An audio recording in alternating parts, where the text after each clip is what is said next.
Quem não me conhece, tem alguém que está nos visitando aqui pela primeira vez? Quem está aqui hoje? Olha aí, sejam muito bem-vindos. Essa casa também é sua, né? Eu sou o Anderson, era um dos pastores dessa casa até alguns dias atrás. E como o Edu falou, né? Nós estamos de mala pronta e de casa alugada em Montevidéu. Começaremos. O Senhor está nos dando a graça de iniciar, né, um trabalho de Lagoinha em Montevidéu. E são os últimos dias que estamos por Porto Alegre. E daqui a pouco nos vemos em Montevidéu. Sim, por supuesto. Abre a tua Bíblia comigo em Jeremias capítulo 17. Bota o dedinho lá em Jeremias capítulo 17 e vamos fazer nossa declaração de fé. Eu quero ministrar uma palavra simples no teu coração e um entendimento nessa noite sobre confiança. Sobre onde está o seu coração, em quem você tem confiado e como você tem confiado. Nós sempre antes da ministração da palavra, nós fazemos uma declaração de fé a respeito da Bíblia, a respeito do que nós cremos e de o que ela é para nós. Então levante ela assim e diga assim: esta é a minha Bíblia, eu sou o que ela diz que eu sou. Eu tenho o que ela diz que eu tenho, eu posso fazer o que ela diz que eu posso fazer. Hoje eu serei tocado pela palavra de Deus. Eu audaciosamente confesso que a minha mente está alerta, que o meu coração está receptivo e eu estou pronto para receber a indestrutível, sempre viva semente da palavra de Deus. E eu nunca mais serei o mesmo. Nunca, nunca, nunca, no nome de Jesus, amém. Senhor, a tua palavra, ela será pregada, lida, ministrada, e nós cremos, Senhor, que ela pode dar o fruto para o qual ela foi designada, e nós queremos trabalhar o nosso coração em confiança nessa noite. Nós queremos trabalhar, Senhor, o nosso coração, para que ele confie em Ti. Nós queremos entender a partir da Tua palavra, Deus, o que há, Senhor, e o que pode gerar na nossa vida quando não entregamos a nossa confiança a Ti, quando não exercemos confiança em Ti. No nome de Jesus, eu Te peço graça para poder ministrar aquilo que o Senhor tem colocado no meu coração, para que haja, Senhor, pessoas libertas nessa noite, porque entendemos que a consequência de ouvirmos e entendermos a Tua palavra, e ela se tornando verdade para nós, a consequência disso é a nossa libertação. E nós queremos, Senhor, alcançar o propósito da libertação nessa noite através da Tua palavra e através do exercício da confiança em Ti, em nome de Jesus. Amém. Amém? Abriu em Jeremias capítulo 17? Sim ou não? Vamos ler aí. Versículo 5 em diante. Assim diz o Senhor: amaldiçoado seja o homem que confia no homem e torna a força ao seu próprio braço, e cujo coração se afasta do Senhor. Pois ele será como um arbusto no deserto, e não verá quando o bem chegar. Porém, habitará em lugares secos no deserto, em uma terra salgada e não habitada. Abençoado é o homem que confia no Senhor e cuja esperança é o Senhor. Pois ele será como uma árvore plantada próximo às águas e que estende as suas raízes até o rio. E não verá quando o calor chegar, porém a sua folha estará verde, e não terá preocupação no ano da seca, e nem cessará de produzir o fruto. O coração é enganoso acima de todas as coisas, e desesperadamente perverso e corrupto. Quem pode conhecê-lo? Eu, o Senhor, esquadrinho o coração, sondo o mais profundo do homem, para dar ao homem conforme os seus caminhos, conforme os frutos dos seus feitos. Amém? Eu quero trabalhar com você alguns conceitos sobre esse entendimento de confiança. Alguns dias atrás, mais especificamente acho que no sábado, eu ministrei aqui no Legacy, e eu falei um pouquinho sobre a conversão de Saulo, e eu queria abordar esse ponto para ilustrar aquilo que eu quero ministrar para você nessa noite, e depois eu volto aqui então para Jeremias para a gente entender um pouquinho. Saulo, quando ele converte, em Atos capítulo 9, Saulo ou Paulo, tá? Se eu falar Saulo ou se eu falar Paulo é a mesma pessoa, a mesma coisa, a mesma circunstância, o mesmo lugar. ele só tem um nome diferente na região em que ele está vivendo. Mas Saulo converte em Atos capítulo 9, e ele tem um encontro de fato com Deus. Ele era um homem que perseguia os cristãos, e essa perseguição dele era uma das guerras feitas em nome de Deus. Ele acreditava de fato que estava servindo ao Senhor com integridade de coração, perseguindo aqueles que a Bíblia diz em Atos capítulo 9, verso 2, ela diz que ele perseguia aqueles que eram do caminho, aqueles que se identificavam como sendo do caminho de Cristo, seguidores de Cristo, os cristãos. Ele perseguia, prendia e por vezes os matava. No capítulo 7, nós vemos ele testemunhando a morte do primeiro mártir da igreja, que foi Estevão, e consentindo com isso. Ele estava ali junto naquele processo, consentindo. E no capítulo 9, então, o Senhor alcança o coração de Saulo, através de uma visão, através de um episódio, ele converte. E eu chamei a atenção, se você talvez não tenha ouvido essa palavra, corre lá no YouTube, ela está no sábado, conversão de Saulo. Eu digo para ele, Deus dá uma ordem extremamente simples para ele. Quando termina de falar com ele, tem a visão, termina de falar com ele, o Senhor dá uma instrução para ele, muito simples. Levanta-te, vai até a rua chamada direita, e lá te direi o que acontecerá. Lá te direi o que hei de fazer. Lá te falarei o que acontecerá. Então, parece ser uma instrução extremamente simples. Depois da visão, depois que ele sofre aquele episódio de se encontrar com Deus, de se encontrar com o Senhor Jesus, ele cai ao chão e a instrução é simples. Levanta, vai para aquela cidade e espera. Parece uma instrução extremamente simples, mas o começo das nossas caminhadas de confiança no Senhor, elas são de instrução simples. E isso vai treinando o nosso coração a caminho de uma obediência. O Senhor não vai nos dar palavras extremamente complexas para cumprir, se ainda não temos o nível de confiança necessário para que aquela palavra seja cumprida. Cada ordem, cada direção, cada palavra que nós lemos e entendemos como instrução para a nossa vida, é uma oportunidade de treino para o nosso coração, para exercer confiança.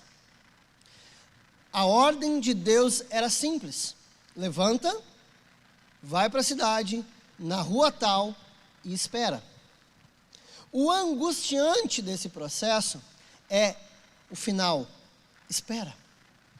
Porque quando nós cumprimos a direção de Deus, nós entendemos automaticamente que Deus tem a obrigação de nos falar mais alguma coisa. Vai para aquela cidade e espera. Ele não diz espera um dia, 1 hora, 2 horas, 3 dias, 1 mês, 1 ano, 10 anos. E nós achamos que ao final de uma instrução sempre deve vir uma revelação. E isso é um fato, porém, entre isso existe um intervalo chamado tempo. Esses 3 dias Deus trabalhou no coração de Saulo, trabalhou no coração de Paulo, para que ele esperasse aquilo que haveria de acontecer. Naquele período posterior, Deus trabalha, Deus chama Ananias, e Ananias então é o homem usado por Deus para impor as mãos sobre Saulo. Ele recupera a visão, Saulo também entende que ele viria, e tudo isso. O que eu quero trabalhar nessa pequena introdução para você, é entender que existem níveis de confiança em Deus. E esse nível, à medida que nós progredimos a nossa caminhada com Cristo, ele precisa aumentar. O fato é que existe uma necessidade de confiarmos no Senhor. Essa introdução me faz voltar para cá e lembrar do primeiro versículo que nós lemos. E eu quero que você entenda o que eu quero te dizer aqui nessa noite, começando pelo versículo 5, que diz assim: amaldiçoado seja. Quando a gente fala a palavra amaldiçoado ou maldição, é uma palavra forte, é uma palavra cruel. É uma palavra que demonstra a total separação de Deus. Alguém amaldiçoado é alguém em total separação de Deus. E a Bíblia, chama de amaldiçoado o homem que não confia em Deus. Ele traça dois paralelos e apresenta dois personagens, duas pessoas distintas. A primeira, no versículo 5, é aquele que não confia no Senhor. Depois, mais adiante, ele fala sobre o outro homem. No versículo 7, ele diz que abençoado é aquele que confia no Senhor. Mas eu queria trabalhar esses dois distintos para nós vermos o destaque e o contraste entre eles. Veja, para qualquer pessoa que eu falar hoje, eu for dar uma instrução ou entender a vida dela num aconselhamento, e eu entender que ela não está confiando ou dedicando a sua confiança ao Senhor, a Bíblia a chama de amaldiçoado. Se eu falar isso para alguém, a pessoa é capaz de bater em mim, né? A pessoa está me contando assim, então, irmão, você precisa confiar no Senhor. Pastor, mas é difícil, assim, você é amaldiçoado. Vai ser difícil para ela receber essa palavra, né? Vai ser duro para ela ouvir isso. Mas é assim que a Bíblia chama aquele que deposita confiança em si mesmo.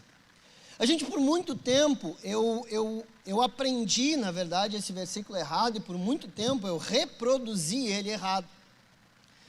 E quando eu aprendi, me falaram que eu não deveria confiar nas pessoas. Maldito o homem que confia no homem. Só que a continuidade do versículo me dá um entendimento claro que não é assim que funciona. Não é essa a interpretação. Deus está falando sobre confiança própria. Assim, faz assim com o seu dedo, assim. Maldito o homem, repete, maldito o homem que confia no homem. E coloca a força no seu próprio braço. Então ele está trabalhando um processo de excesso de autoconfiança.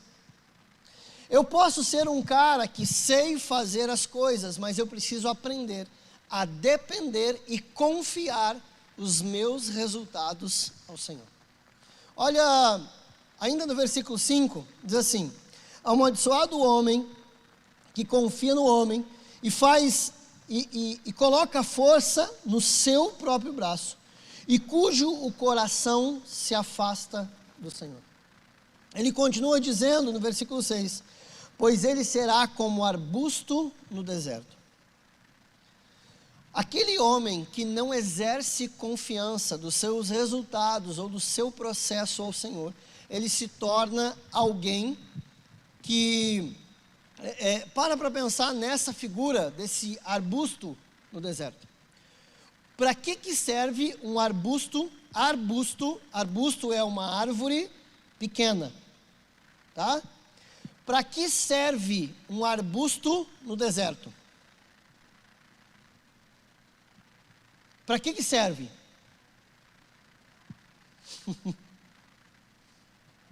Se fosse uma árvore grande, plantada, para dar sombra, pelo menos que fosse, alguém que não confia no Senhor, além de amaldiçoado,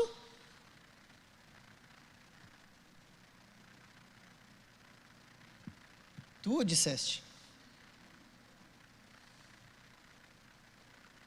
Você disse que além de amaldiçoado ele não presta para nada.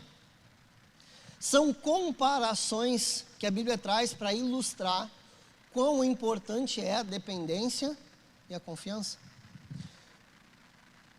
Ele continua dizendo, e não verá quando o bem chegar.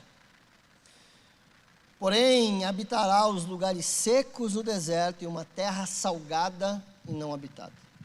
Eu queria que você entendesse sobre a terra salgada. Tem uma cidade na Bíblia que foi completamente destruída em juízo, um juízo dado por Deus. Sodoma e Gomorra foi, a Bíblia diz que ela choveu enxofre e fogo. E em Deuteronômio, capítulo 29, ela fala sobre a mesma Sodoma e Gomorra e diz que ela se torna um deserto de sal. O deserto de sal, nada que será plantado ali prosperará, nada que for plantado num deserto de sal vai de fato vir à tona, ou vai prosperar, ou vai crescer, ou vai germinar. Ela se torna uma terra completamente desolada. Você consegue entender que confiar no seu próprio potencial é se tornar uma terra em que não se frutifica, uma terra em que nada dá certo, em que nada prospera, em que nada funciona. E aí, meu amigo, eu quero abrir um parênteses aqui, para que você entenda que o resultado da sua vida não é medido por aquilo que nós vemos aqui. Não é medido pelo carro em que você anda, pela casa em que você mora, pela sua conta bancária. Nada disso. O sucesso no céu não é medido por aquilo que nós estamos vendo aqui. O sucesso no céu é medido pelo quanto que você produz em honra e glória ao Senhor. Se você olhar para a vida do apóstolo Paulo, nós vemos o apóstolo Paulo terminando a sua vida preso e sozinho. E eu não posso olhar para o apóstolo Paulo e medir ele por aquilo que ele tem. Mas eu posso olhar para a vida dele e dizer que foi uma vida de extremo sucesso, porque a vida dele, após a conversão, foi uma vida que serviu inteiramente para a glória de Deus. Alguém que de fato gasta a sua vida para glorificar o Senhor, mesmo que tenha um fim ruim, ainda assim teve uma vida de sucesso. Ele gasta a sua vida, é um dos maiores pensadores do Novo Testamento, um dos maiores plantadores de igreja, um dos maiores evangelistas, uma das maiores mentes pensantes do Novo Testamento, e ainda assim, ele passava de cidade em cidade e trabalhava apenas pelo seu sustento. Atos capítulo 18 diz que ele passa a morar com Áquila e Priscila, porque eles tinham o mesmo ofício, a mesma profissão. Paulo era fabricante de tendas e ele passa a morar com Áquila e Priscila e eles passam juntos a costurar e fazer tendas. Depois de um tempo, quando você vai discorrendo o Atos capítulo 18, diz que em um determinado tempo ele se dedica inteiramente ao ministério. E ele fala por vários outros momentos em outras cartas que as igrejas ajudavam, abençoavam e sustentavam o ministério dele. Então a gente vê um homem que não tem grandes posses, grandes riquezas, e é um dos homens de maior sucesso do Novo Testamento.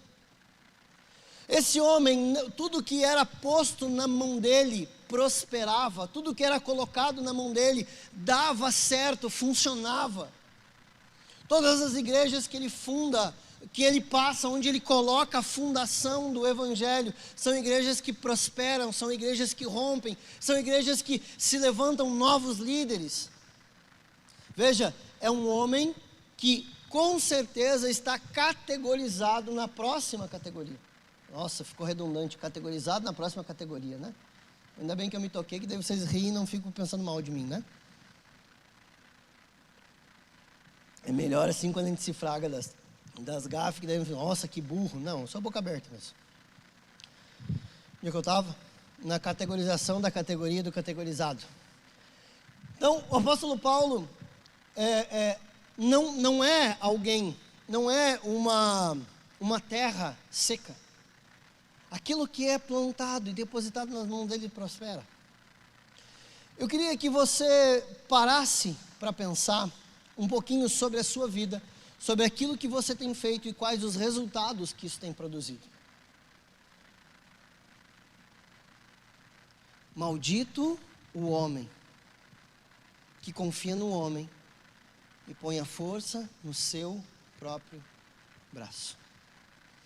Sabe, se vocês já fizeram carisma, estão fazendo ou vão entrar, em algum momento vocês vão passar, por exemplo, pela aula de relacionamentos interpessoais, onde nós aprendemos a identificar algumas coisas.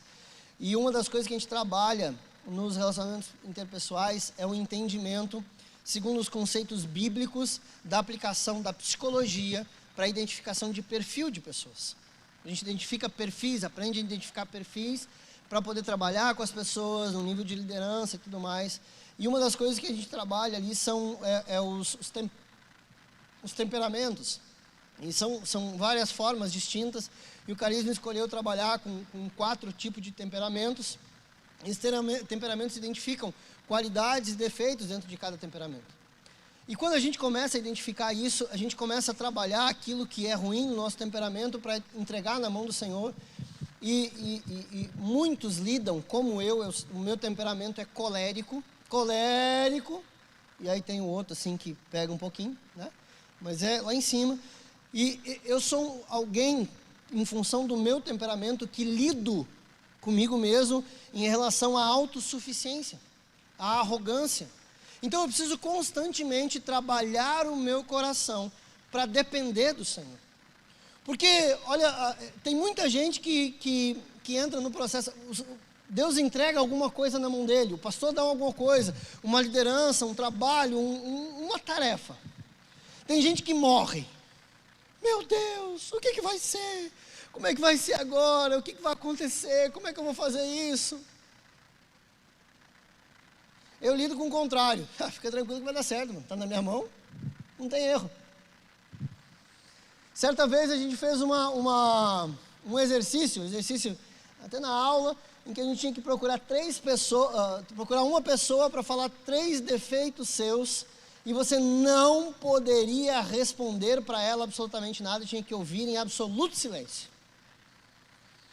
Aí eu pedi para minha esposa. Ela me deu 2 e disse que não tinha achado o 3º. Eu pensei comigo, sabe quando tu te depara com a tua própria arrogância? Quando ela me mandou 2, disse que não tinha achado o 3º, eu disse, não sei nem como achou 2. Pensei comigo, né? Como que ela teve a capacidade de achar 2? Isso é absurdo, uma coisa dessa, né? Brincadeiras à parte, eu sei que lido com isso. Sabendo que lido com isso, eu preciso colocar o meu coração constantemente diante do Senhor. Só que o contrário também é verdadeiro. Olha o começo do livro de Jeremias. No começo do livro de Jeremias, Deus chama ele para profeta. Deus diz que escolheu ele como profeta para as nações. E ele se nega ao chamado por causa da sua capacidade. Então, tanto aquele que lida com arrogância, quanto aquele que lida com medo, ele também vai lidar com a mesma coisa, a confiança no seu próprio braço. Quer ele possa fazer e ache que tem a capacidade de fazer, quer ele diga que não tem a capacidade de fazer, ambos estão confiando na força do seu braço. E o que eu quero que você entenda, que é muito fácil entender, acompanhar e identificar aquele que é arrogante. Mas aquele que diz assim, não sei se eu posso, não sei se dá, não sei se consigo. A gente tem ele por humilde, tem ele por um tanto de coisa, mas ele é tão arrogante quanto o outro, porque ele continua confiando na força do seu braço e dizendo que não é capaz. E o que Deus responde para Jeremias lá no começo do livro, depois você lê, eu vou parafrasear ali o diálogo entre eles, e ele responde para Jeremias, só um pouquinho, fui eu que te chamei. Qual é a parte que você não entendeu? Eu te chamei para fazer isso, e se eu te chamei para fazer isso, é porque eu vou fazer através de você. Quer você tenha a capacidade ou não, não se trata da força do seu braço, porque aquele que confia na força do seu braço, tanto para a arrogância, quanto para a outra palavra que eu não achei aqui, quando o cara está assim para baixo, assim, ruim, se vocês acharem a palavra, me dá aí, tanto para um lado quanto para o outro, insuficiente, tá bom, arrogante quanto insuficiente, ambos estão confiando e estão depositando a sua confiança na força do seu braço. E a Bíblia chama esses camaradas de amaldiçoados. Os dois. Porque ambos estão no mesmo lugar. Estão depositando a confiança na sua capacidade ou desconfiando da sua falta de capacidade.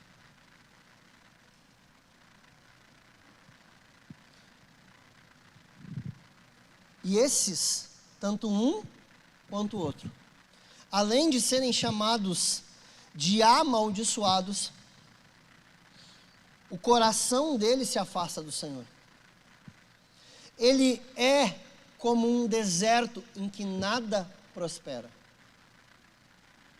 Um deserto de sal, uma terra de sal, onde nada prospera. Ele é inútil. E quando se fala em inutilidade, se fala a respeito da produção dele para aquilo que é eterno. O cara pode ser um empresário de sucesso, poderosíssimo, cheio de dinheiro, mas o que ele produz para a eternidade é zero, é nada. Ele é inútil. Ele pode contribuir um monte aqui, um monte de coisa, mas o reflexo dele e a produção dele em relação à eternidade não existe. Ele é inútil. Inútil. 1 Coríntios vai falar no capítulo 3 sobre as obras, sobre o julgamento das obras. Isso é um julgamento, a gente pode estudar, você vai estudar isso lá em escatologia, quando você passar pelo carisma, você passa a escatologia. Escatologia vai falar do julgamento das suas obras. É um julgamento para quem é crente, para quem vai estar no céu, para quem está salvo. Não é um julgamento para saber se você vai ser salvo ou não. É para quem está salvo. O cara já está salvo, lá em cima você vai passar pelo tribunal de Cristo. E as suas obras passarão pelo fogo. E a Bíblia diz que as obras que são formadas de madeira, de palha e de feno, elas serão queimadas e não produzirão absolutamente nada. Isso fala sobre galardão, sobre recompensa. Mas as obras que são produzidas com materiais preciosos, ouro, prata e bronze, elas passam pelo fogo. E esse material, quando sai do fogo, ele é refinado, ele não queima. Então aquilo que você produz hoje será um dia testado pelo fogo infalível. Esse fogo infalível revelará a qualidade daquilo que você tem feito. Não se trata de salvação. Eu estou salvo, estarei no céu, e as minhas obras, o meu conjunto de obras, estará passando por um tribunal. E aquele tribunal vai dizer se as obras produziram algo para a eternidade ou não. Se em todo o tempo em que eu tive aqui, eu confiei na minha capacidade de fazer ou não, ou desconfiei da minha capacidade e não dei o crédito necessário para Deus, que estava me chamando para uma determinada obra. Agora, olha o contraste disso, quando nós vemos em quem coloca a sua confiança no Senhor. Seja o capacitado ou incapacitado. Seja aquele que se acha autossuficiente ou que é insuficiente. Versículo 7 diz assim: abençoado. Já trocou completamente o termo. Já resgatou ele da desgraça e o abençoou. Abençoado é o homem que confia no Senhor, e a sua esperança é o Senhor. Aquele outro era um arbusto plantado no meio do deserto, um troço que não serve para absolutamente nada. Era um deserto de sal, que não prospera, que nada que se planta funciona. Mas ele continua, versículo 8, pois ele será como um homem plantado, ele será como uma árvore plantada próximas às águas, e que estende as suas raízes até o rio, e não verá o calor chegar, porém a sua folha estará verde, e não terá preocupação no ano da seca, e nem cessará de produzir o seu fruto. Imagina a árvore plantada, o lugar em que a árvore está plantada, até pode ser seco, porque a Bíblia dá uma informação em que suas raízes se estendem até as águas. Você consegue entender isso? O lugar de fato, da onde ela tira a nutrição, a raiz, o fundamento, aquilo que sustenta dela, cresce de tal forma que é capaz de absorver aquilo que as pessoas nem estão vendo em volta dela. Porque o que nutre de verdade ela está escondido no secreto, plantado no fundo, escondido. E o que está acontecendo com essas raízes que se estendem sobre as águas, faz com que ela cresça, prospere e frutifique. faz com que as folhas sejam verdes e ela não cesse de produzir o fruto. Ela não tem medo de nenhuma estação. Ela não tem medo do excesso de chuva e não tem medo da seca, porque o sustento dela está profundo e buscando aquilo que é necessário. Feliz, abençoado é o homem que confia no Senhor. O homem que tira a capacidade de resolver de Deus e não de si mesmo. Sabe, e é muito fácil nós trocarmos isso aí. Provérbios dá um conselho, diz: filho meu, não te estribes no próprio conhecimento. Você já andou a cavalo? Quem é que já andou a cavalo aí? O estribo está ali. É o lugar onde você bota o pé para subir na sela e aonde é o seu apoio na montaria. Você está montado no cavalo, mas a sua base de apoio são os estribos. Você está estribado. Filho meu, não te estribes, não te apoies, não tenha como segurança o seu próprio conhecimento.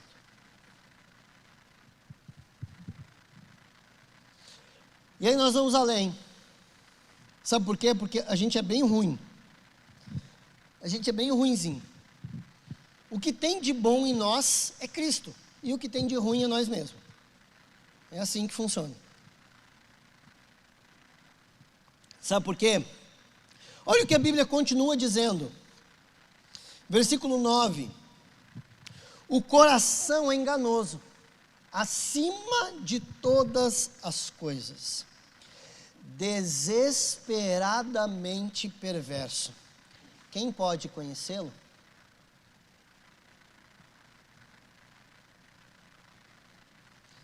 Aquilo que você é e aquilo que você sente é desesperadamente corrupto. Os seus sentimentos são extremamente enganosos, inclusive quando são a respeito de você mesmo. Quando a gente continua, a Bíblia diz: quem pode conhecê-lo?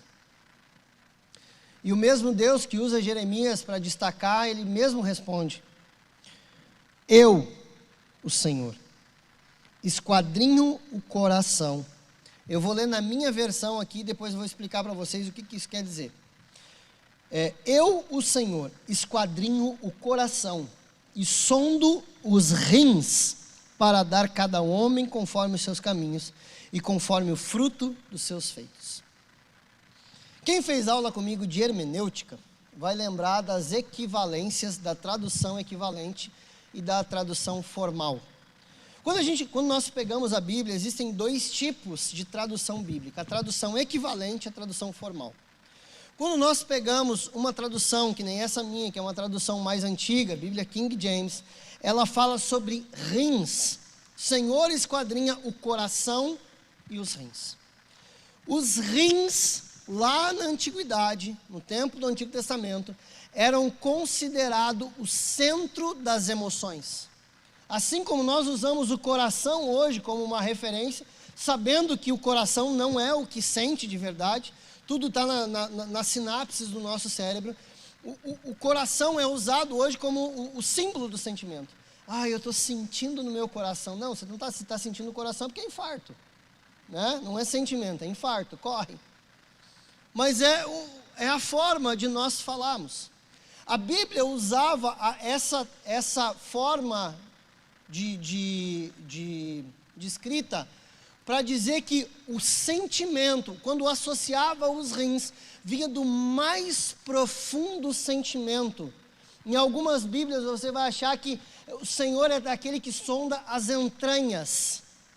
É lá no profundo. Sabe a ideia de sentimento, quando a gente está naquela sensação de frio na barriga?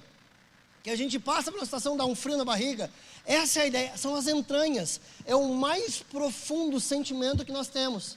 E o coração seria a mente, nessa tradução. Então o Senhor é aquele que sonda a mente e os corações. Na nossa equivalência hoje, o Senhor é aquele que sonda a mente e os corações. O Senhor é aquele que sonda os seus sentimentos e o mais profundo dos seus pensamentos. O Senhor é aquele que enxerga coisas que nem mesmo você enxerga em si mesmo. O Senhor é aquele que procura, acha e sabe o que tem lá, a palavra bonita que a Bíblia usa assim, no mais recôndito da sua alma, naquele lugar lá inexplorado, no mais escondido, que talvez nem você saiba, mas Deus conhece. Sabe por quê? Porque o nosso coração, os nossos sentimentos, a nossa mente é corrupta, é enganosa, mas Deus é aquele que conhece as mentes e os corações, e Deus é aquele que sonda e tira para fora aquilo que nos atrapalha. Sabe, existe um exercício contido nesse versículo absurdo, um exercício que nós devemos fazer em um tempo sincero de oração, quando nós submetemos o nosso coração a um sondar do Espírito. Romanos 8, 27 vai dizer que Deus é aquele que sonda os corações. Então, é esse exercício de mesmo sabendo que nós confiamos no Senhor seguidamente, nós precisamos passar por esse exercício e colocar o nosso coração, os nossos pensamentos à prova e à disposição do Senhor, para que o Senhor sonde de fato aquilo que nós estamos pensando, de fato aquilo que nós estamos planejando, aquilo que nós estamos querendo, porque nós somos corruptos. Sabe quantas vezes, eu não sei se você é mais crente que eu, talvez seja, mas eu já dei oferta esperando que Deus me desse coisa em troca. Eu vi uma risada aí que... eu já fiz isso. Atire a primeira pedra. Cara, estou precisando disso, eu vou... Já fiz. O meu ato de ofertar estava certo? Sim. Só que no fundo do meu coração, quando eu me deixei sondar pelo Espírito, tinha uma intenção errada. Eu não estava dando por amor, eu não estava dando pela graça, por amar o Senhor, por amar a obra dele, eu estava dando porque eu queria dinheiro de volta. Então é mais fácil a gente abrir uma conta de investimento e fazer investimento, né? Se a gente quer botar dinheiro e receber dinheiro, vamos investir. Comprar uns produtos e vender na sinaleira, vai dar certo, vai dar lucro. Não é assim com oferta. Eu já falei coisas para as pessoas esperando que elas reagissem de uma determinada forma.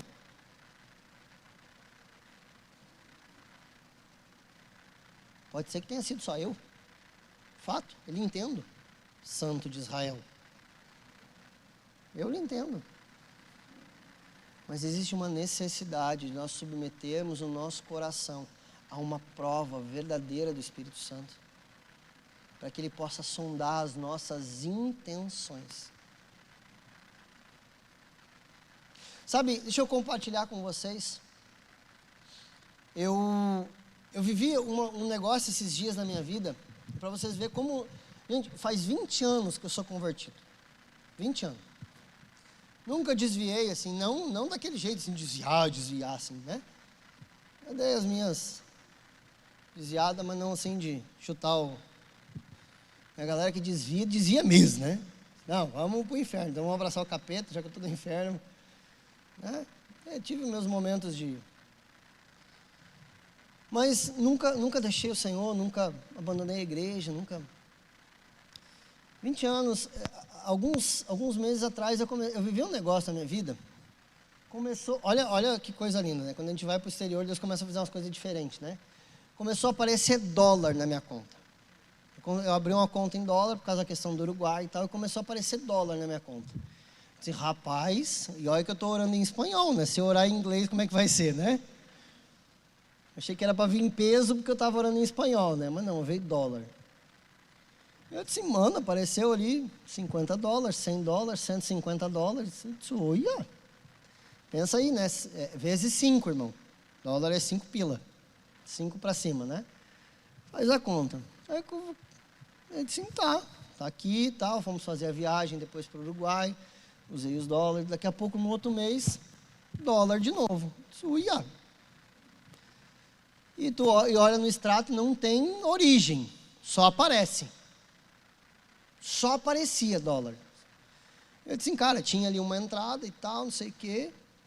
Eu disse, mano, A gente foi para o Uruguai de novo, comprei algumas coisas que precisavam para casa que nós locamos lá e tal, aquele negócio todo, não sei o quê. Voltei para o Brasil, o que aconteceu? Dólar de novo na conta. Sabe o que aconteceu? Eu comecei a maquinar o mal. Porque eu descobri que algumas compras que eu estava fazendo no débito estavam se tornando valor. Eu liguei para a loja no Uruguai, liguei para o hotel, eu disse, não, aqui está tudo certo, a gente recebeu aqui no dinheiro no banco e estava tudo certo e tal. Tá, mas tem certeza, porque eu passei o cartão aí, nós tentando se entender no espanhol pelo telefone ali, né?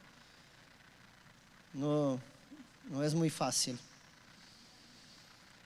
Gente, vocês receberam, foi uma diária assim, não, tá aqui, tá tudo certo, a gente recebeu e tal. Não, mas aqui tá como se vocês tivessem se tornado na máquina. Eu disse, não, nós tornamos nada. Se tornar, sou maluco, né? O cara esse cara só pode ser maluco, né?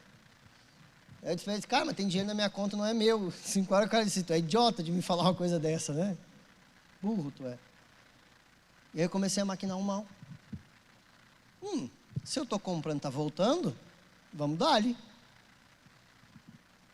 Vamos dar-lhe, porque vai voltar.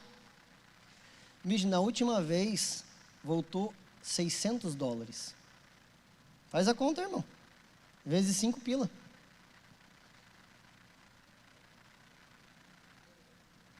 Mais de R$3.000 lá, que voltou. E aí, quando voltou isso, eu disse, mano, TV 50 polegadas. Fui olhar nas lojas do Uruguai, quanto é que estava uma TV 50 polegadas, quanto é que estavam... Comecei a maquinar o mal. E aí eu fui conversar com o irmão. Coisa boa é a gente ter amigo crente, cara. Se você não tem um amigo crente de verdade, arruma um. Pode ser que essa coisa que está do seu lado não seja muito crente. Arruma outro. Seja crente mesmo, de verdade. Aquele que vai olhar na tua cara e vai dizer assim, mano, tu está errado. Esse bicho, tu está desviado, sem vergonha. Você precisa de um amigo que te chame de desviado. Precisa, um amigo crente que tenha coragem de olhar no seu olho e dizer que você está desviado. Precisa disso. Fui conversar com ele. Assim, cara, olha só, está acontecendo isso e tal. E sabe quando você fala em voz alta fica ruim? Você já fez esse exercício? Porque às vezes você pensa, está tudo bem. Pensar, tá tudo... mas quando você fala em voz alta, quando eu falei assim... ficou ruim. Sabe por que ficou ruim? Que foi naquela hora que o Espírito Santo sondou meu coração e me mostrou. Ele tinha me dado aquele recurso por um tempo específico, por um propósito específico. Naquele mesmo dia eu entrei em contato com o chat do banco e disse assim, olha, tem um dinheiro na minha conta, esse dinheiro não é meu. Mulher do chat também, né? Deve ter pensado assim, que idiota. Esse bicho é muito burro. A moça perguntou quanto? Eu disse, $600. Assim, nossa, botam ao quadrado em cima desse burro aí, né? Eu disse, moça, não sei, foram compras que eu fiz, estão se tornando e esse dinheiro não é meu. Não é meu. Então, pode olhar para trás aí, se eu estiver devendo alguma coisa, pode mandar cobrança, porque eu tenho que pagar. E aí abri o protocolo lá, 2 dias depois os dólares sumiram da minha conta. Sobrou $2,35. Foi o momento que eu submeti o meu coração ao Espírito Santo, conversando com alguém. O coração é enganoso, acima de todas as coisas, desesperadamente perverso. Quem pode conhecê-lo? Eu, o Senhor. Esquadrinho o coração, sondo os rins, para dar a cada homem conforme os seus caminhos e conforme o fruto dos seus feitos. Cara, olha o final dessa frase, eu queria que você fosse para casa ruminando essa frase. Para dar a cada homem conforme os seus caminhos e conforme o fruto dos seus feitos.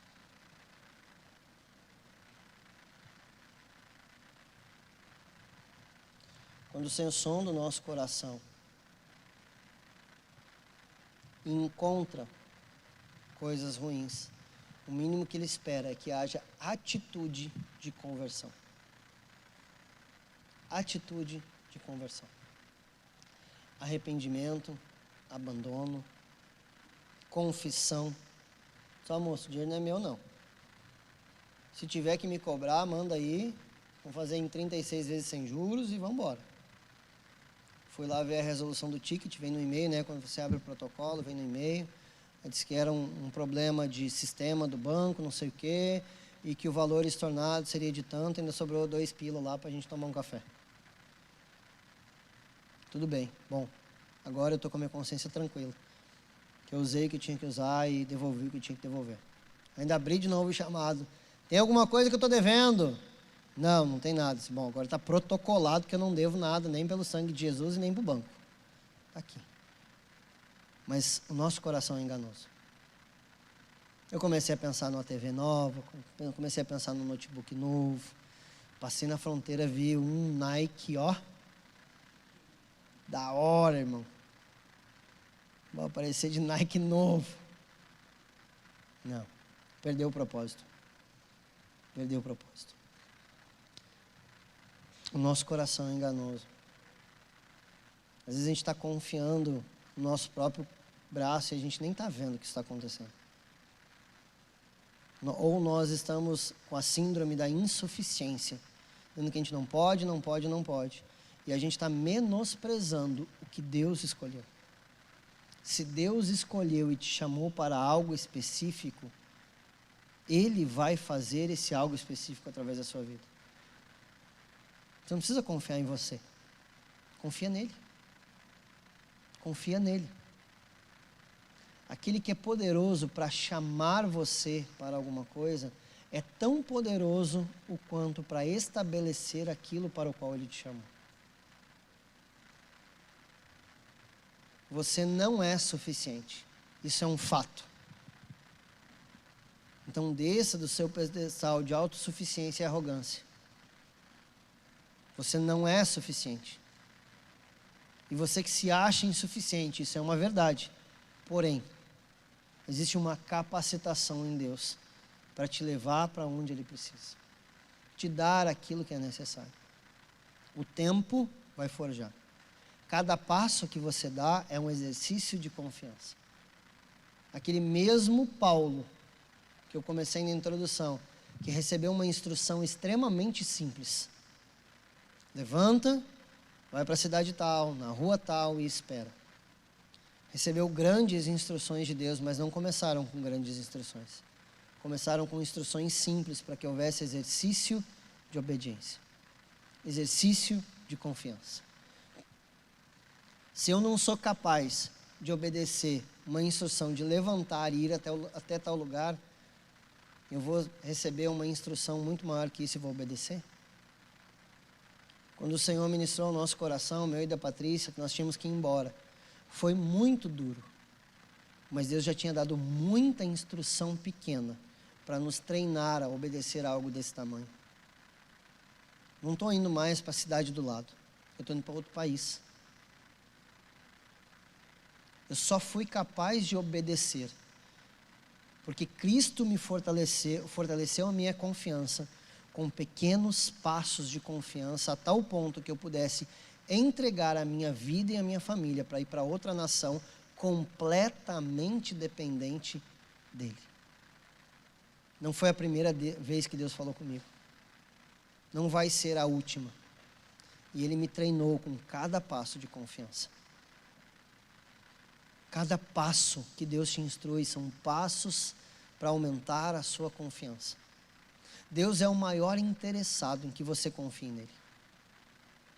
Salmos diz: Senhor, tu me livrarás e eu te glorificarei.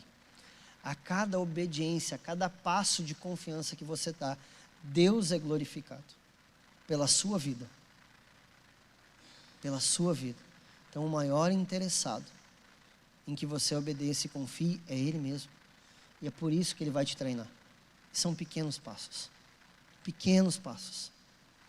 Sabe? Vou falar de carisma de novo. Se você fizer aula de dons espirituais, na aula de dons espirituais você vai aprender. Deus não vai te dar grandes direções para se mover nos dons. Ele começa com pequenos sussurros e impressões. E a partir disso você vai se movendo, e o discernimento em relação às direções vão ficando claros e cada vez mais claros. Daqui a pouco você está rompendo através dos dons. Mas não começa grande. Aquilo que nasce grande é monstro. Aquilo que é desproporcional é monstro. Deus quer trabalhar na uniformidade da sua vida. Fazer com que você cresça em fé. Proporcionalmente. Proporcionalmente. Só não esqueça que se você não depositar a sua confiança no Senhor, a Bíblia lhe chama de maldito. É duro ouvir isso, mas é o que está escrito aqui. Aí você vai dizer que toda a maldição já foi anulada em Cristo, e eu concordo com você. Mas se você continuar confiando em você, você está colocando a força no seu próprio braço. Você está entrando na autoconfiança e esquecendo de Cristo. E a Bíblia diz que aquilo que não provém de fé é pecado. Sem fé é impossível agradar a Deus. Impossível. Exercício de confiança. A cada dia o Senhor vai te dar um exercício de confiança diferente. Hoje é pequeno, amanhã é maior, e maior, e maior, e maior. Eu teria 1 milhão de testemunhos de fé para dar para você aqui, para incentivar o seu exercício de confiança em Deus. Mas eu vou guardar eles para quem vai fazer carisma, e eu vou ministrar esses testemunhos na aula de Fundamentos da Fé. Eu vou dar para vocês. Então, guardar para lá, quem está no carisma pega, quem não está, espera mais 2 anos para entrar de novo. Tem 1 milhão de testemunhos para dar, para você exercendo a sua confiança, com pequenos passos de fé no Senhor. Quero orar com você, se você pudesse colocar de pé.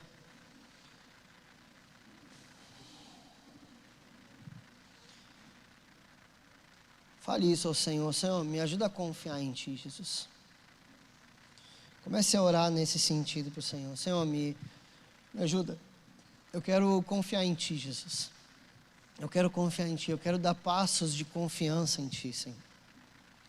Cada passo, Senhor, vai aumentando a minha confiança. Em algum momento eu serei plenamente confiante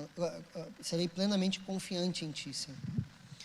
Senhor, eu quero ser como a Tua palavra diz.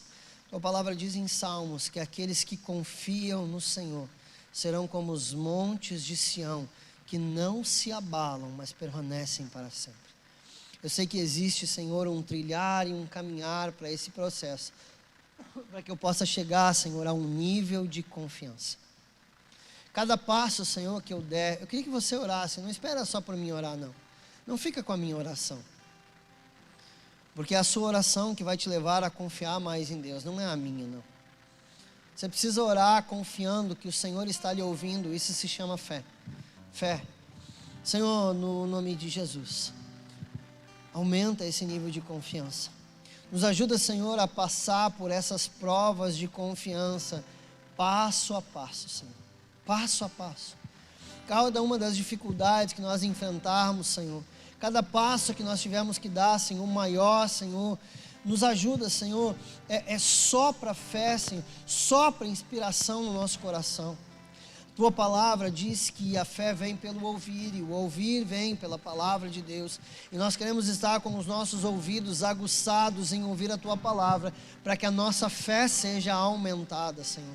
Para que a nossa confiança em Ti seja aumentada. Senhor, eu não quero ser, Senhor, um homem maldito, um homem que confia, Senhor, na sua própria força, Senhor. Eu não quero ser alguém, Senhor, que confia na sua capacidade, mas alguém que estabelece plena confiança em Ti, Senhor. plena confiança em Ti, Senhor. Plena confiança em Ti, Senhor. O meu desejo, Senhor, é confiar, Senhor, plenamente. Senhor, a Tua palavra diz que nós não temos um sumo sacerdote que não pode se compadecer de nós. E a instrução é que possamos entrar com confiança diante do trono da graça, Senhor. Nós queremos exercer esses níveis de confiança, nós queremos progredir nos nossos níveis de confiança, nós queremos progredir nos nossos níveis de confiança. Senhor, em nome de Jesus, nos ensina a depender de Ti, Senhor. Nós não queremos ser independentes, alheios ao Teu falar, alheios à Tua direção, alheios, Deus, às Tuas orientações. Não. Confiança. Queremos confiar em Ti, Senhor, restaura a nossa confiança, porque o Senhor não nos decepciona, Senhor, se nós estamos decepcionados, se alguém no nosso meio decepcionado contigo, Senhor, ministra a ela, Senhor, porque eu tenho certeza que o Senhor não a decepcionou. Ela deve ter entendido algo errado da Tua palavra, porque o Senhor não nos decepciona, Senhor, porque nós confiamos, porque o Senhor é o mesmo, ontem, hoje e será eternamente. O Senhor é o mesmo. Senhor, Salmo 90, versículo 1 diz que o Senhor é nosso refúgio de geração em geração. Diz, Senhor, que o Senhor é Deus de eternidade.